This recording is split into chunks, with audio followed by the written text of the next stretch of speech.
Welcome to another episode of Antipodes Magnified, our quarterly deep dive into markets and the Antipodes global portfolios.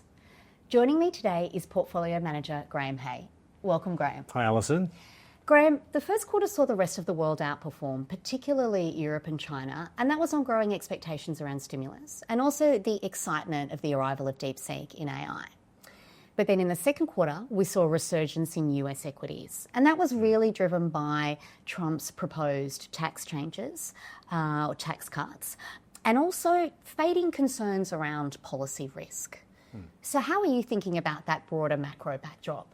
Yeah, well, there's still a large degree of uncertainty, of course, around the macro backdrop. We have had a temporary stay on the worst of the tariff headlines that were announced on Liberation Day.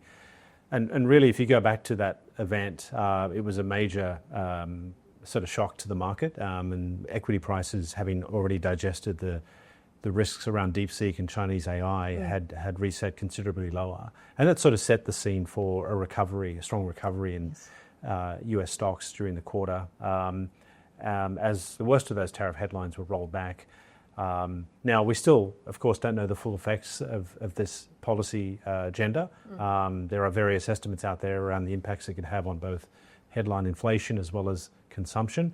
And that by itself has kept the Fed in a wait-and-see mode on its ability to cut rates. And you also now have a bit of a drumbeat around Fed independence in the US, which certainly has implications for the bond market and risk assets in general. So, look, I think there's still reasons to be cautious on the macro, but certainly the corporate picture below that has remained quite resilient, and I think that is what underpinned confidence in equity prices in recent sort of weeks and months. Okay, so the Mag 7 had a really strong quarter on a revival in the AI trade. Now, monetization outcomes and return on investment are still uncertain, but the market seems, certainly at this stage, still willing to look through those concerns. Do you think we could be entering another phase of very narrow market leadership? Yeah, I mean, if you look at the contributors to performance in the quarter, certainly the revival of the large cap tech names were a standout.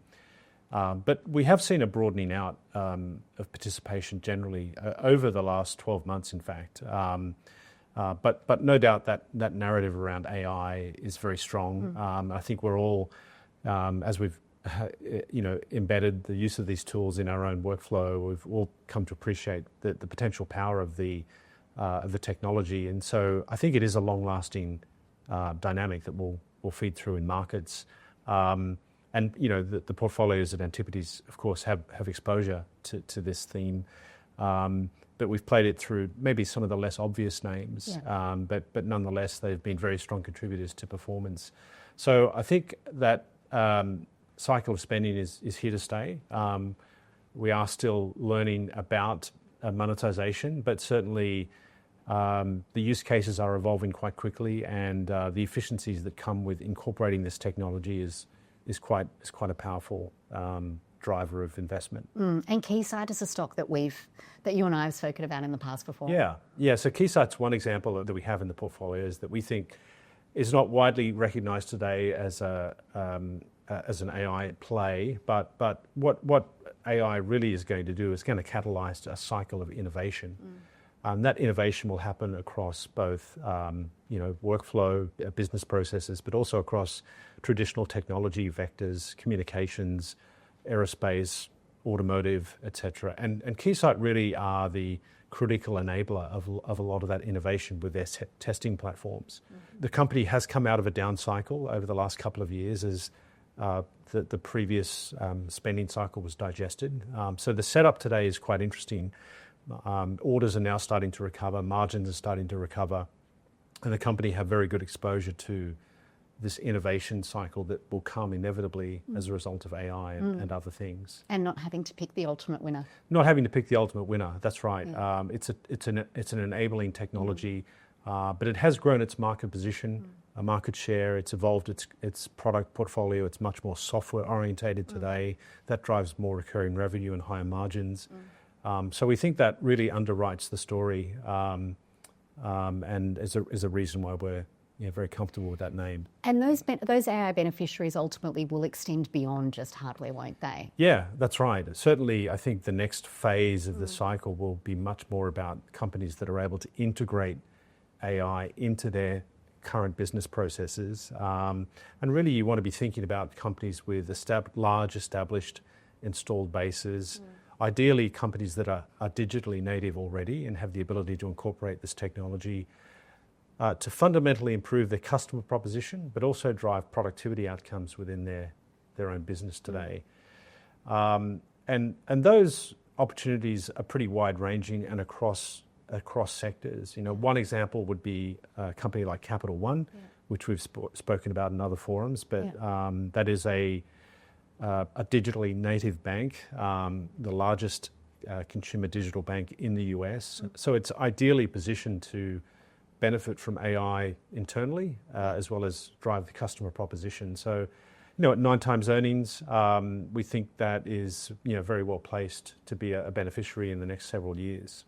Okay, so now turning to the Antipodes global portfolios, the global long-short strategy delivered another strong quarter, returning 10.4% versus the benchmark of 6.2%.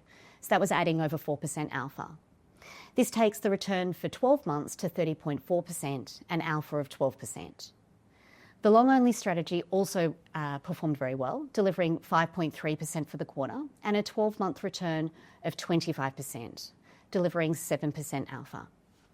So let's unpack some of those second quarter performance drivers, and let's start with our energy transition exposures, companies like Johnson Controls, Siemens Energy and GE Vernova.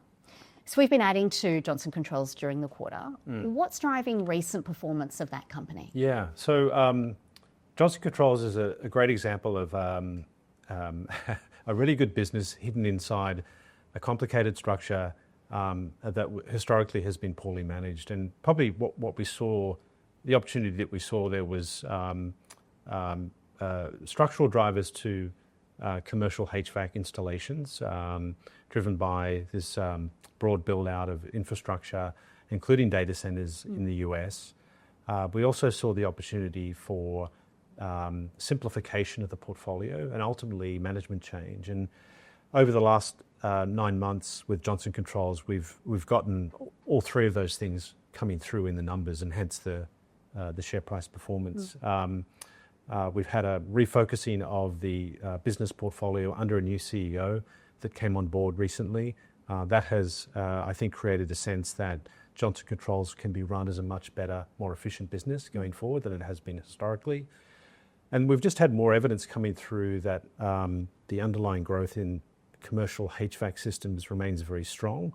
Johnson Controls has one of the leading positions in data center, and that is a key driver of their revenue growth at the moment. And we see that showing up in both their orders as well as the attach rates of their software solutions that go with the HVAC system. So the stock's done very well. I think, when you look at the valuation today relative to the pure play, highly rated peers, there's still reasonable upside. And if you think, a few years ahead with some of the transformations we've seen in other similar industrial stories under a new CEO, we think the earnings power is still pretty substantially above where we are today. And hence we, continue to like that story. And Siemens Energy has been a long-term holding in the portfolio through both challenging periods, but also very strong periods. Yeah.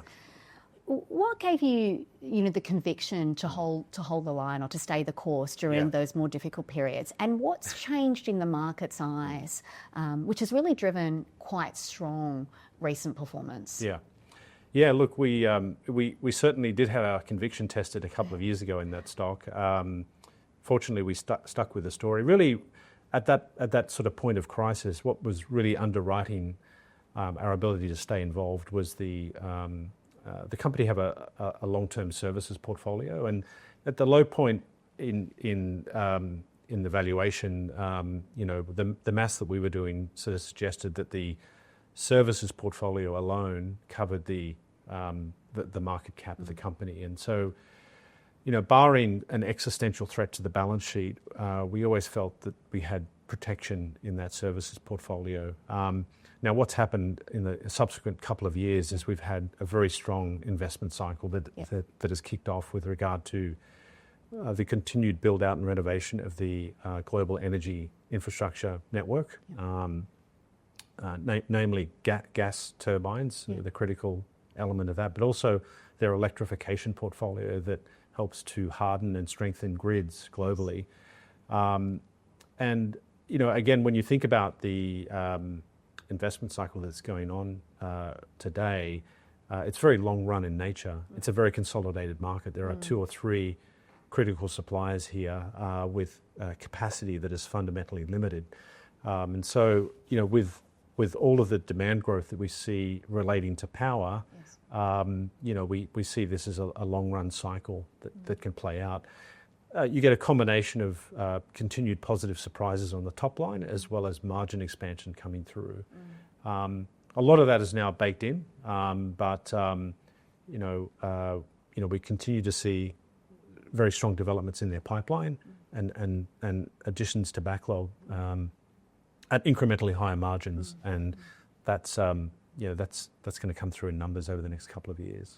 And GE Vernova, a similar business to Siemens Energy, and that stock is in a long-short strategy. So, assumably benefiting from similar trends there.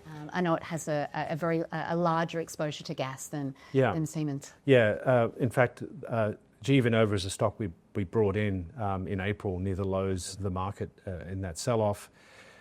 Very similar business model, as you say, to Siemens Energy. Have slight variations in their geographic exposure. They have a larger installed footprint of gas turbines. And again, what we're seeing is that installed base is upgrading and investing in that fleet to drive more efficiency and greater output.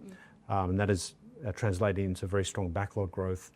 And you're also now starting to see data center specifically appear in the slot reservations for these companies.